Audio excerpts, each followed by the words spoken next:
Bang Yuke, udah berapa kali Italia nggak main di Piala Dunia terakhir ya? Dua kali terakhir ya? Dua Udah kali. dua kali ya? Iya, dua Udah, absen. udah dua kali. Itu kan sesuatu yang tidak terpikirkan sebelumnya ya. Iya. Dan bisa-bisa mungkin aja siapa tahu nggak lolos lagi kan. Betul, Bisa aja, bisa aja. Italia ini punya penyakit ya bahwa mereka selalu menelurkan pelatih-pelatih yang top. Hebat. Gitu, Coverciano itu kan selalu sebuah dianggap sebagai Harvard-nya pelatih bola ya. Tapi kalau kita lihat bagaimana talent-talent mudanya ini, sebenarnya mau dibilang mereka nggak menghasilkan nggak juga, tapi there's something wrong dengan bagaimana cara mereka cultivating pemain-pemain ini gitu. Dulu kita lihat bilang Inggris itu nggak punya pemain muda yang bagus, liganya penuh dengan pemain asing semua kan. Tapi mereka bikin tuh St. Joseph Park, mereka bikin mereka bikin sistem pembinaan yang benar. Muncullah kan Phil Foden, Cole Palmer dan lain sebagainya. Nah Italia kan jadi ironis banget. Mereka dulu udah pernah kayak gitu, sekarang jadi kayak gini. Nah itu kenapa tuh? Memang Kalau Bung Yuki ngeliatnya? memang ironi ya. Italia itu kan justru kemarin nggak ke Piala Dunia setelah mereka juara Eropa ya. Iya. Jadi anomali sekali gitu. Itu juga pernah dialami oleh tim mana ya? Belanda kan ya, gitu. Belanda. Dan ya apalagi sekarang gue lihat sendiri udah mulai dijauhi oleh pelatih-pelatih lokalnya sendiri. Ancelotti malah ngelatih Brazil gitu. Di mana Italia sebenarnya butuh mastering gitu ya untuk menggrab pemain-pemain barunya ini.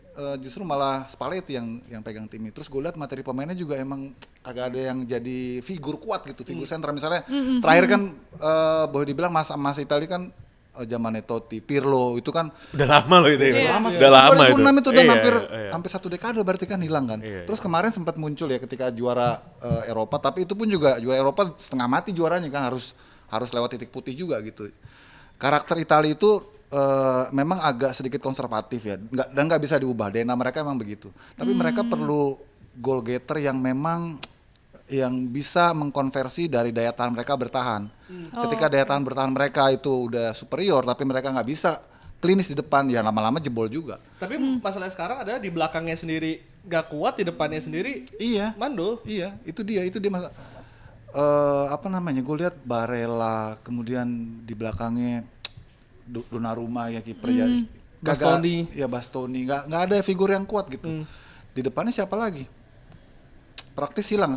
Sebenarnya masih ada harapan kalau Enrico Chiesa, anaknya Enrico Federico Chiesa itu malah cedera. Jadi nggak ada yang kalau gue lihat di sini sih kagak ada yang mewakili menurut gue ya, nggak ada yang punya mental dia sebagai juara gitu. Jadi susah lu kalau ngomongin Italia sih. Sulit Ya ya. dan ini kemarin kan sebenarnya decline-nya Serie A itu kan udah lama ya.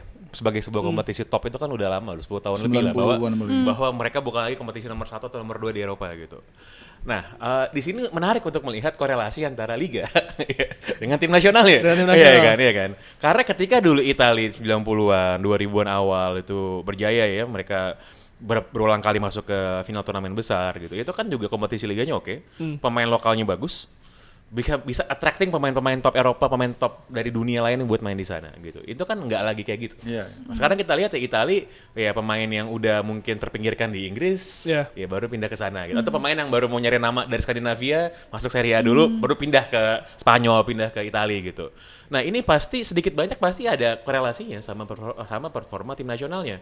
Kenapa? Kita lihat gini, Inggris itu baru mulai kenal yang namanya main tiki taka Juego de Possession itu ketika Pep Guardiola datang bahwa lo boleh lo pegang bola nggak usah langsung dilempar jauh-jauh, bisa tuh bisa passing antara pemain dan itu menular kan, menular ke pemainnya, menular ke pembinaan pemainnya, akhirnya menular ke tim nasionalnya juga. Nah di Italia itu apa sih yang mereka lihat gitu kan? Apa sih yang mereka lihat? Apa sih yang mereka serap sehingga jadi kayak gini gitu? Dan itu ya sebuah problem yang ya kasihan sebenarnya ngelihat ya gitu. Kasihan. Jadi menurut lu masalahnya memang di kompetisinya yang memang tidak seoke dulu lah. Makanya prestasi timnasnya juga decline. Sedikit banyak pasti ada kaitannya, berkaitan juga dengan suplai pemain yang mereka hasilkan. Siapa sih wonderkid yang dihasilkan oleh Italia sekarang yang memang terbukti ya? Iya kan kalau wonderkid kalau dibilang wonderkid mah setiap klub tiap tahun juga punya ada gitu kan.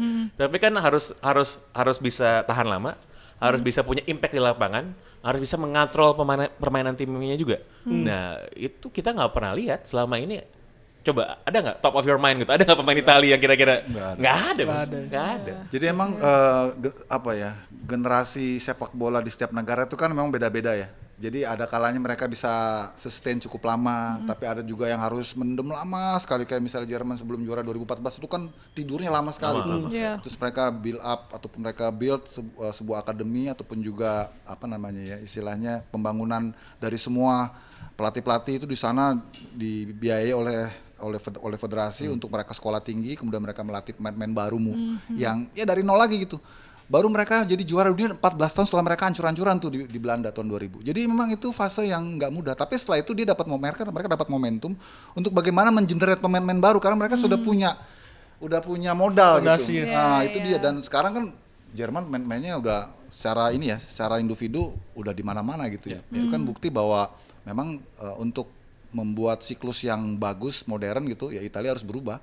Ini kan Italia masih konservatif menurut gue sih. Berubah yang gimana tapi Bung Yuke, kan Spalletti dipecat nih. Iya. Langkah yang tepat nggak? Apa pergantian pelatih akan bisa mengubah Itali nih? Pasti nggak akan mudah ataupun nggak secepat membalikan telapak tangan ya. Pasti ada apa ya istilahnya, mereka harus retreat gitu ya untuk mengumpulkan semua persoalan, membuat rumusan, kemudian baru membangun sebuah roadmap yang memang sesuai dengan karakter yang dimiliki Itali. Dan itu nggak gampang karena kita harus akui juga bagaimanapun competitiveness di Serie A itu untuk mereka bisa berbicara di Eropa misalnya itu kan juga menunjukkan sejauh apa level domestiknya mereka. Ternyata kan ya hanya tim-tim itu aja paling ya, Milan, Napoli, ya gitu aja, nggak seperti Inggris gitu ya, nggak seperti Jerman gitu, nggak seperti Spanyol gitu.